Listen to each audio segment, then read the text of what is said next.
La conférence va se dérouler de la manière suivante. Moi, je vais me mettre poser le décor, si on ose dire. Ensuite, Philippe Charmillot présentera le projet en détail. Et puis ensuite, on aura une discussion générale pour si vous avez des questions, remarques.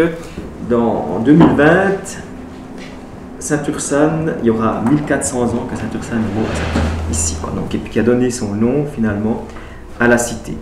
Alors, on n'a pas beaucoup d'éléments historiques qui fondent la présence de Saint-Ursanne, mais on a quand même suffisamment d'éléments pour avoir la conviction que ce moine a passé dans ces lieux et puis a créé finalement la première communauté avec justement un aspect religieux autour.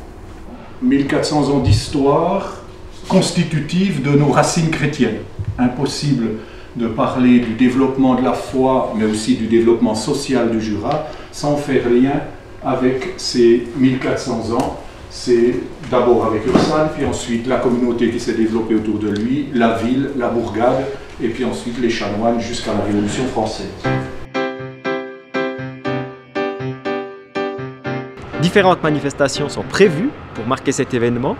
Elles seront à la fois pérennes, marquées dans le temps, puisqu'elles permettront de valoriser le patrimoine existant, qui permettent de mieux accéder à ce patrimoine pour les visiteurs.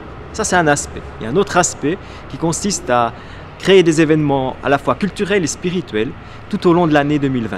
Il y aura naturellement les sociétés régionales qui seront associées à cet événement et bien entendu l'équipe pastorale qui va mettre sur pied différents événements pour rappeler que Saint-Ursanne a passé ici il y a 1400 ans.